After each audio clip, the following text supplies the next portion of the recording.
Assalamualaikum dan apa khabar semua. Okey, hari ini kita jumpa lagi sekali cerita tentang apa yang akan berlaku pada industri otomotif kita lah.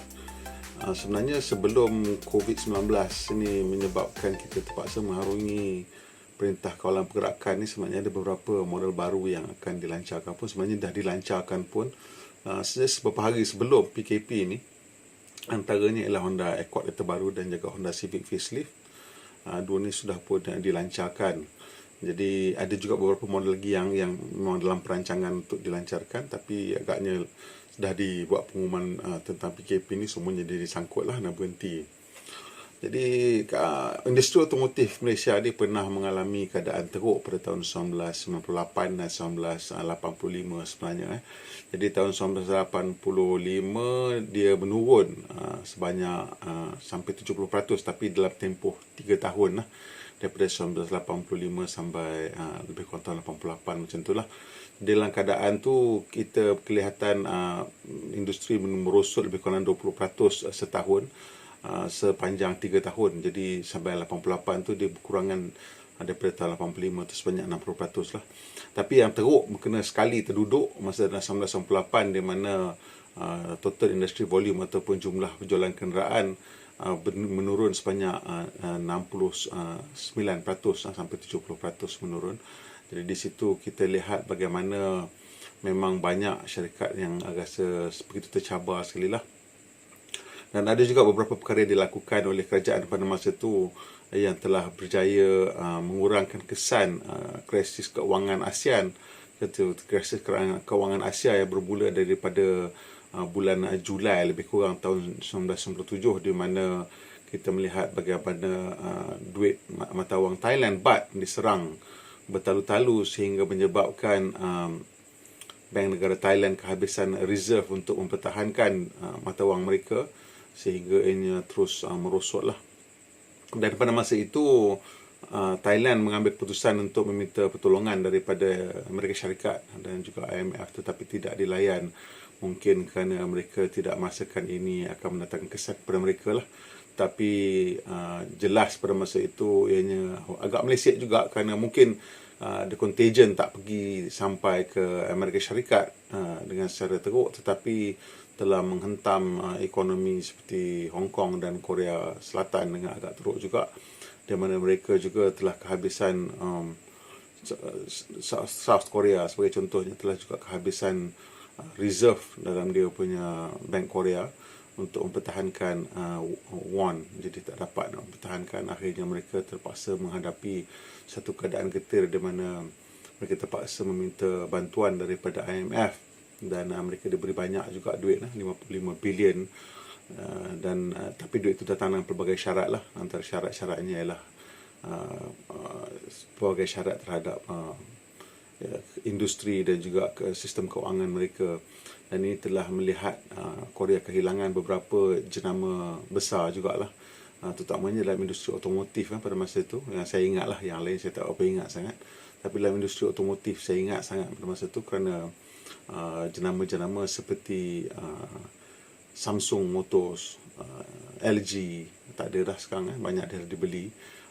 Samsung telah dibeli oleh Renault, dan LG Motors telah dibeli oleh General Motors lah. Dan mereka sini terus menghasilkan produk untuk pemilik-pemilik baru mereka. Tapi saya rasa itu satu yang pahit untuk negara Korea lah, di mana mereka terpaksa kehilangan syarikat besar, jenama besar dalam industri otomotif mereka, di mana Korea pada ketika itu cukup serius untuk mengembangkan industri otomotif mereka. Tetapi Korea mempunyai semangat yang kental dan mereka telah berjaya melantun kembali lah. Kita pergi ke Korea pada tahun 1999. Masa itu baru sangat Kia itu diambil alih oleh syarikat Hyundai yang gergasi di Korea.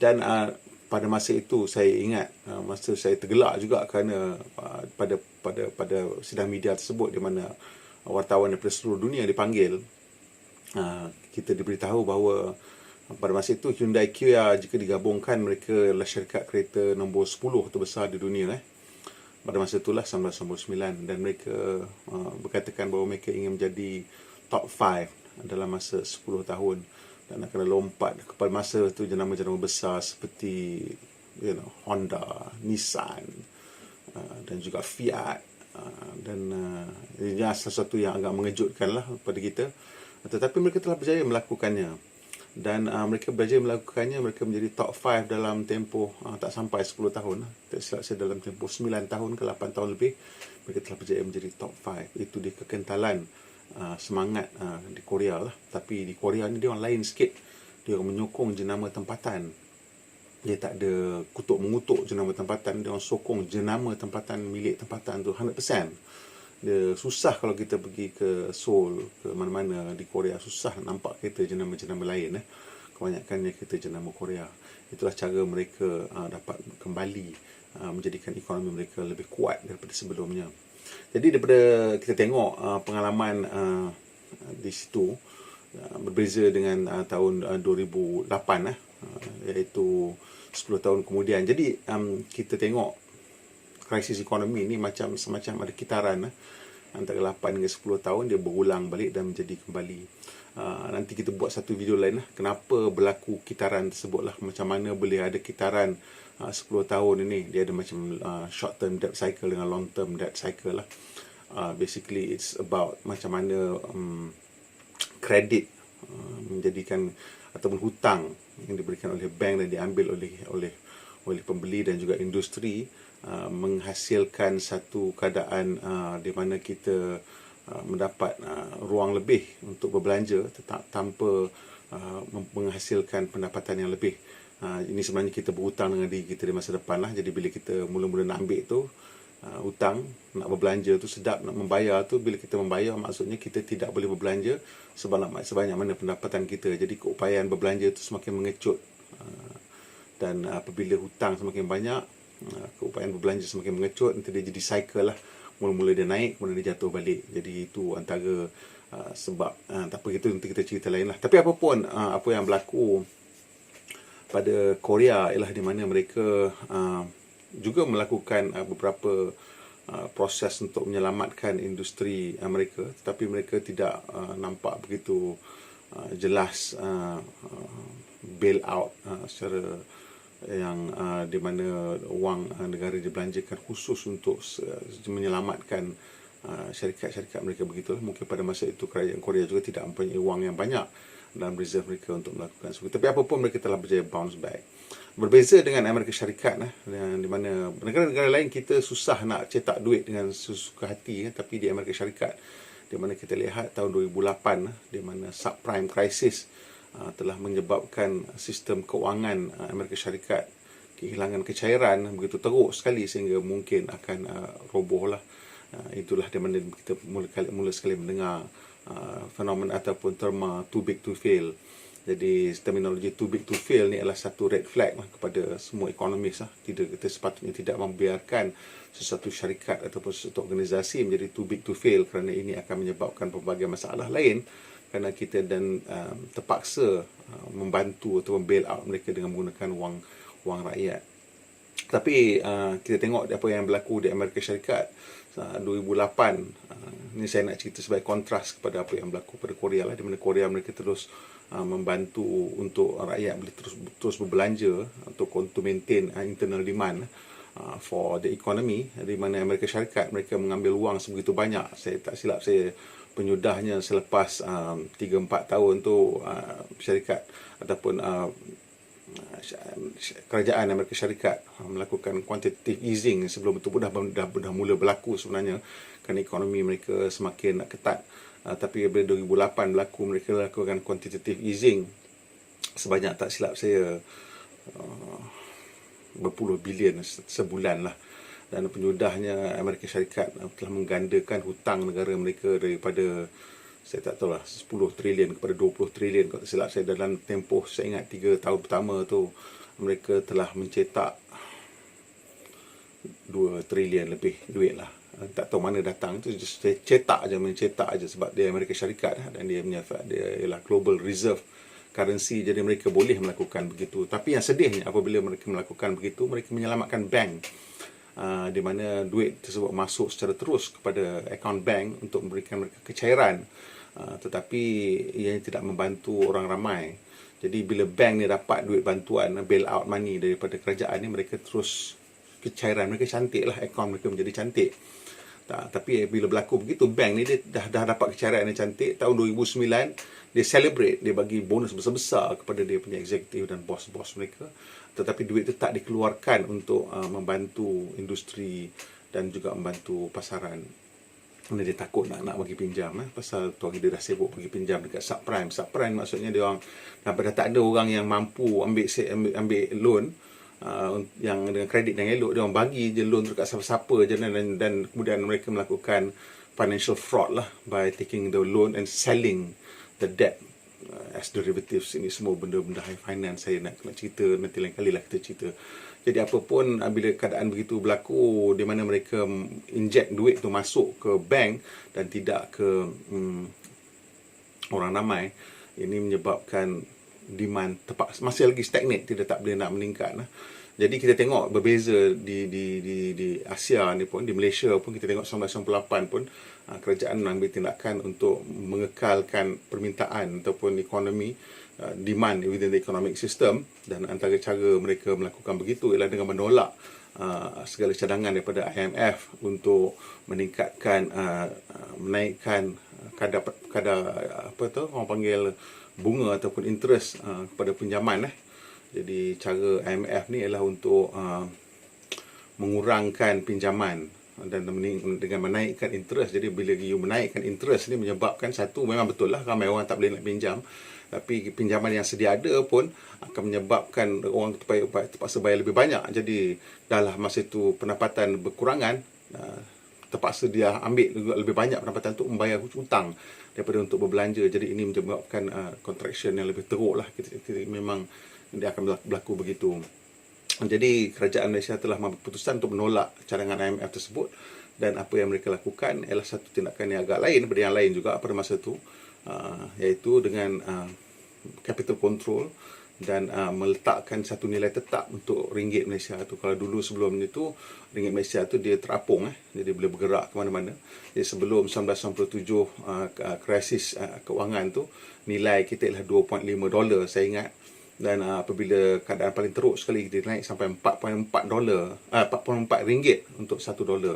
Sebelum tu RM2.5 untuk $1 sampai RM4.40. Jadi keadaan tu teruk sangat. Jadi kerajaan terpaksa membuat keputusan, bukan tak terpaksa lah, tapi mereka membuat keputusan untuk meletakkan nilai ringgit tu kepada RM3.8 untuk setiap $1. Dan ringgit tidak boleh didagangkan di pasaran luar lah. Kalau nak berdagang dengan kita, itulah kadar dia. Kalau tak suka tak apa, kalau nak ambil lah, itulah kadarnya. Jadi ini memberikan satu kestabilan kepada sistem kewangan, dan kerajaan tidak menaikkan kadar pinjaman ataupun interest rate. Jadi kita lebih kurang agak stabil lah. Itu pun selepas berbulan-bulan juga kita terpaksa bergelut dengan interest rate yang tinggi. Jadi setelah tu bank negara mengawal kembali mengikut polisi kerajaan, dan kita berjaya kembali dengan lebih cepat lah. Kerana bila kita ada duit, kebanyakan kita akan berbelanja, pasal kebanyakan kita memang bukannya berbelanja mewah pun kan. Jadi itu yang kita lakukan, dan berbeza dengan apa yang berlaku di Amerika Syarikat lah. Jadi di sini kita melihat bahawa kali ini pun kita lihat kerajaan telah mengambil keputusan untuk memelihara pasaran. Jadi dengan segala bantuan-bantuan yang dikeluarkan atau yang disebut hari itu, banyaknya kita lihat memang untuk membantu pasaran, di mana kita lihat apabila mereka membuat keputusan untuk mengatakan bahawa pinjaman-pinjaman rumah tidak perlu dibayar selama 6 bulan tanpa dikenakan penalty. Of course kena bayar kemudian lah. Dia mungkin ditambah setengah. Bank dia kata tak apa, tak payah kira extra interest, dan setengah kata kena kira extra interest. Itu ada beza-beza bank lah. Tapi apapun dalam tempoh 6 bulan itu, kita tidak perlu membayar bayaran bulanan rumah. Ia satu large chunk of our income. Jadi itu menyebabkan apa? Okey, bila kita tak payah bayar monthly payment untuk rumah tu, tak tahulah berapa ribu, 2,000, setengah, 3,000, 4,000, 5,000, 10,000 ke berapa banyak you punya bayaran bulanan rumah. Duit tu tak payah keluar lah, dia stay dalam kita punya account. Pasal setengah orang gaji masih jalan, so dia tak payah nak bayar, so gaji tu stay dalam account dia. So ada kelegaan kat situ, walaupun kita tak boleh keluar nak merayau, nak beli minyak pun tak boleh pasal tak boleh nak jalan, tapi duit tu ada dalam account. Jadi kita berasa macam okey, ada duit, ada duit. So bila habis nanti sekurang-kurangnya kita ada duit lah Lepas tu nak kena sambung bayar rumah, tak apalah. Tapi pasal sambung bayaran rumah tu dia still amount yang sama kalau kita masih ada kerja dan ada kecairan lebihan untuk kita, ataupun kalau gaji kurang pun, kecairan tadi tu yang mungkin 10,000 tu dia mungkin kita dapat berjimat, dan masih ada lah ruang untuk kita bernafas lah. Dan ini akan banyak membantu kerana ini especially untuk the middle class lah, di mana mereka mempunyai gaji tetap bulanan. Jadi kalau gaji tetap bulanan tu dapat dibedak-bedakkan, tak payah bayar kereta, tak payah bayar rumah, ada kelebihan sikit. Jadi dapatlah kita bila bermula balik nanti adalah duit sikit. Kepada mereka yang mempunyai bisnes-bisnes kecil pula, kerajaan juga cuba membantu dengan memberikan subsidi gaji.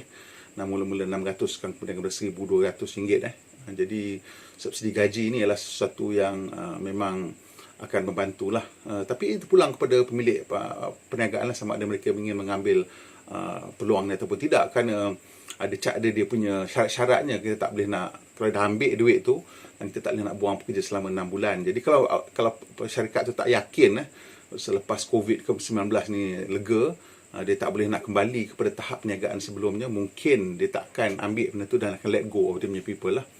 Tapi kerajaan cuba membantu di situ juga, kerana yang pentingnya SME ni ialah dia tulang belakang pada negara, kerana kebanyakan orang bekerja dengan SME lah, syarikat kecil dan sederhana, yang ada 5 orang, 10 orang sampai 50 orang punya kind of staff. Itu syarikat kecil dan sederhana, yang ini yang banyak sebagai employer.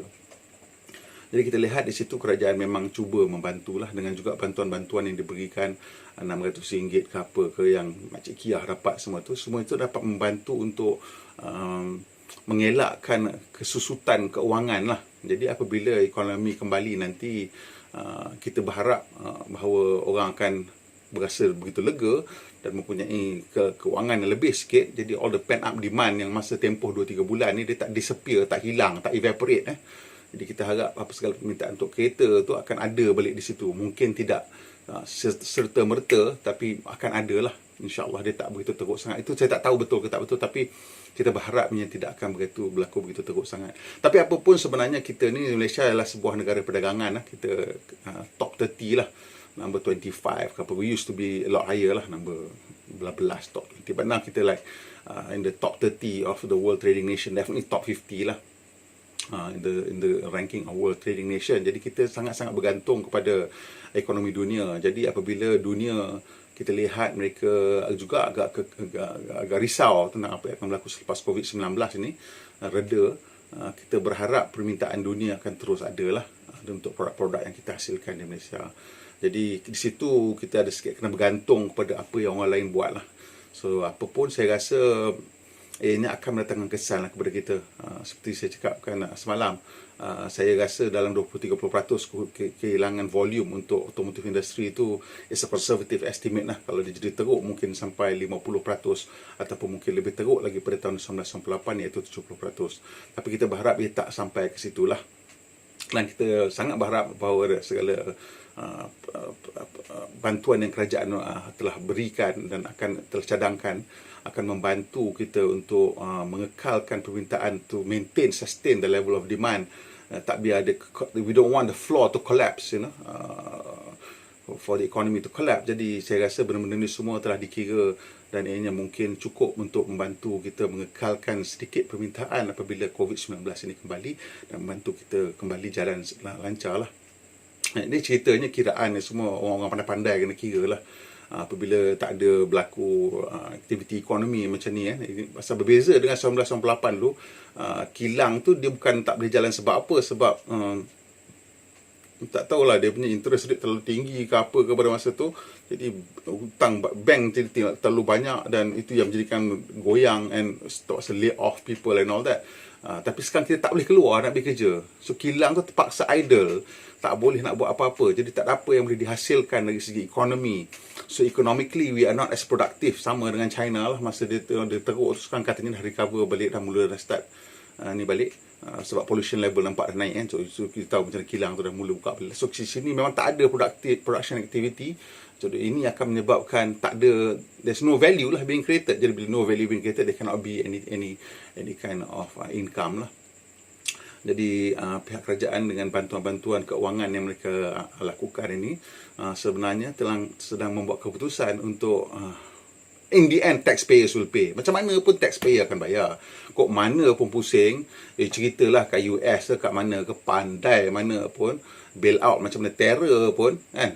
In the end taxpayer yang bayar. Pasal bila bank tu nak collapse, ya memang kerajaan kata you ada, kita pun ada kan, apa nama tu, dia panggil insurans perbankan, deposit, PIDM, Persatuan Insurans Deposit Malaysia. Jadi of course kita punya deposit is guaranteed up to, I don't know, 200,000 ke 300,000 macam tu lah, but beyond that katanya tak guaranteed.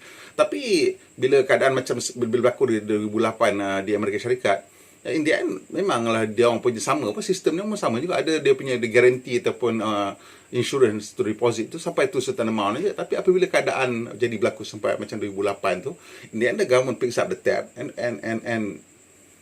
bail out the banks. Jadi in the end kita lah yang bayar kan, dengan di Amerika Syarikat. Apabila keadaan ni berlaku, bila kerajaan ambil hutang banyak, dia kena turunkan interest rate. Pasal dia nak kena bayar interest rate tu. First and foremost, the government has to pay the interest rate. Pasal we're living in a system of riba, di mana duit itu ialah hutang. Itu termasuk dalam cerita lain pula, another whole series of benda kita boleh cerita tentang macam mana kita nak betulkan sistem keuangan dunia. Jadi sistem yang tidak ada unsur riba lah, tapi ini satu perjuangan yang jauh lebih besar lah, yang mungkin lebih sukar untuk kita lakukan. Tapi kita kena berusaha ke tahap itu. Tapi apapun, saya rasa dalam keadaan sekarang, kita nampak orang Malaysia ni memang tak sabar nak balik kerja sambung balik kerja, pasal yalah tak ada kerja, tak ada makan. So kita berharap apabila COVID-19 ni habis geda dan PKP diangkat semula, ekonomi akan berjalan seperti biasa. Cuma kita tak boleh nak salam banyak sangat kan, duk macam ni sekarang, tunduk sikit ke, tak boleh nak salam-salam sangat pasal yalah takut lagi, masih takut. Agak-agak harap-harapnya lah, I am personally hoping that we are overreacting. Tak apa kita overreact sekarang untuk menyelamatkan keadaan. Biarlah kita overreact sikit, tak apa. Orang kata kita overreact, tak apa. Overreact sikit, tak apa. Just nak stop the spread of the virus. Kalau kita overreact sekarang, and later kita find out, sebenarnya tak ada apa. But yeah, we manage to, kalau orang lain suffer 3 bulan, 6 bulan, setahun, kita berjaya habiskan benda dalam tempoh 2 tahun, 2 bulan setengah, 3 bulan. Alhamdulillah, lebih baik daripada negeri-negeri lain. Kita tengok sekarang ni di United Kingdom, US, angka-angka yang mengerikan tentang jumlah jangkitan yang penyakit yang dikatakan pada awalnya tak ada apa-apa, dan sampai sekarang masih lagi ada orang yang tak yakin bahawa ianya sebahaya influenza biasa. Kita tak tahu lagi, kita tengok nanti dia punya final numbers dia.